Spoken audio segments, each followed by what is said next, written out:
Suicide. We don't talk about it enough. Many people have suicidal thoughts. Many people have attempted suicide.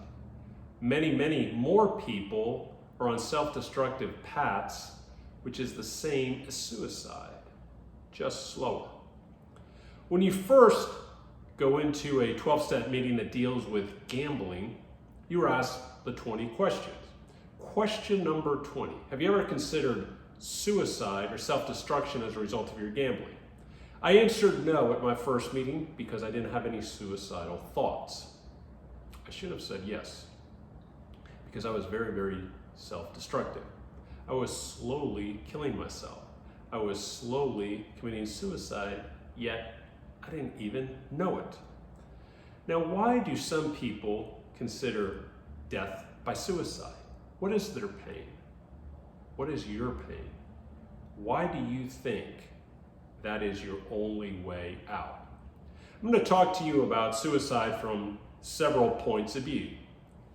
First, for my personal account, is I had suicidal thoughts when I was a junior in high school. I was very depressed. I was struggling in school. I was trying to find my way onto varsity football, onto varsity basketball. Didn't have a girlfriend. My brother was away at college, so I was all alone at home, and my family, my parents, were having a lot of financial difficulties. This was not a good time for me. Now, we didn't own a gun, so that wasn't an option. I couldn't swallow a pill, so that wasn't an option. I could never envision cutting myself, so that wasn't an option. I thought about jumping off a bridge, jumping off a building. Now, I only thought about suicide. What if I did it? How would I do it?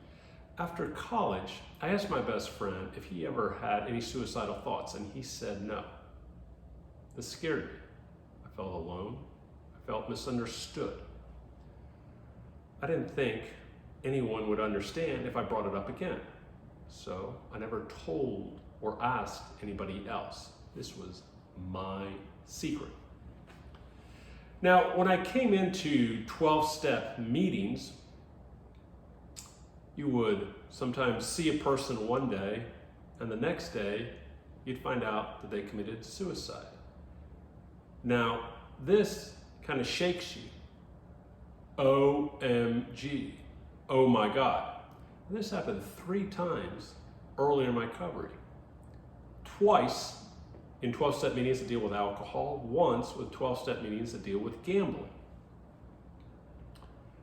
I've also seen suicide from the family point of view, from 3 different families. The first one was a guy. He's at a retreat. I'm in early recovery. I'm at this retreat, and he's talking. He's talking about the pain of his brother's suicide, the pain that it caused the family, how it drove him into a gambling addiction because he was still dealing with this loss. Now, a few more questions, I realized I knew his brother. He went to the same high school as me. He was 1 year behind me. Now, I had gone off to college, and I came back home that Christmas, and he committed suicide. This would have been his senior year during Christmas break. And I could see how the suicide really affected the family. See, he had been bullied for years. It's one thing to know. Christmas is a very happy and joyous time for many people. But for others, it is a very lonely, dark time. And that's why there's always an uptick of suicides during the month of December. Now, there's another guy in the 12-step meeting that told me about his brother committing suicide when he was growing up and how that pain affected him. And finally, there was a Catholic priest who confided in me when he was growing up, his brother committed suicide and how it affected the family, how it changed the family, how it changed him. You see, when people are thinking about suicide or they're thinking about attempting suicide, they're not thinking about their family and friends. They're only thinking about their pain and wanting their pain to go away. These are some lyrics from a Tom Petty song, I Won't Back Down. I just got one life in a world that keeps on pushing me around, but I'll stand my ground and I won't back down. Some statistics on suicide. It's estimated about 48,000 people commit suicide each year in the United States. It is the 10th leading cause of death. Someone dies by suicide every 12 minutes. Around 6,000 veterans die by suicide each year. And that is 1.5 times greater than the rate from an average American. Female veterans are committing suicide at twice the rate. Between 2005 and 2016, the suicide rate amongst veterans rose by 26%. Suicide is the third leading cause of death among teenagers. And this is an FBI statistic. Access to a gun triples the risk of death by suicide. Here is a quote from a Senegal model, Kyoto Diop. Self-love is not something that you get in one day or 2 days. It's an ongoing process, and I go through it every day. So how do people get pushed to suicide or to have suicidal thoughts? Could be the death of someone within the family or someone very close to them. Or they could have gone through some type of traumatic event, rape, physical abuse, sexual abuse, emotional abuse, people getting bullied, people in serious financial debt, people commit a crime and they are afraid of jail or other people finding out what they did, or some other secret that feels devastating. I can understand the pain, not fully feel it, but I understand how the mind works, how feelings feel. People think that it is the only way out. It isn't. There is a solution to everything. Not always easy, but there is a solution. Especially when you think of the people you leave behind. Suicide does not end pain. It transfers it. Please think about this. Life is pain. You alleviate pain from your body, and the others feel a different kind of pain, probably more intense. Your family and friends will feel a much greater, more intense pain than you are currently feeling. And I know that probably doesn't register, but if you think about it, you are not alleviating pain. You are transferring pain. I'm going to talk about this movie, Ordinary People. It's also a book by Judith Guest. The main character, Conrad Jarrett, is talking about his suicide attempt.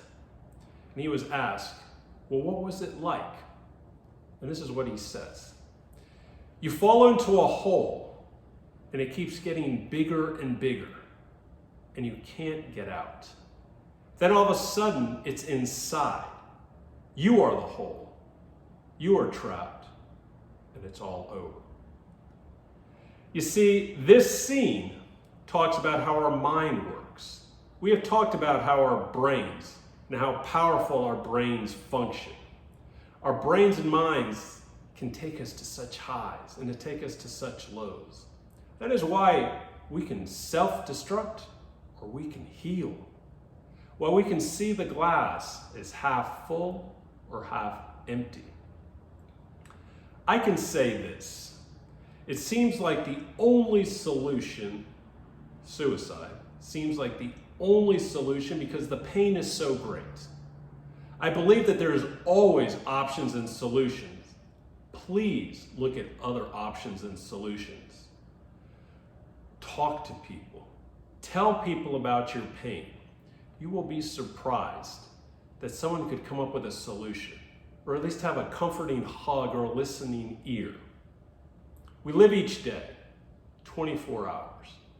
And I remember the last speech that Jimmy Valvano gave in 1993 at the Epsies.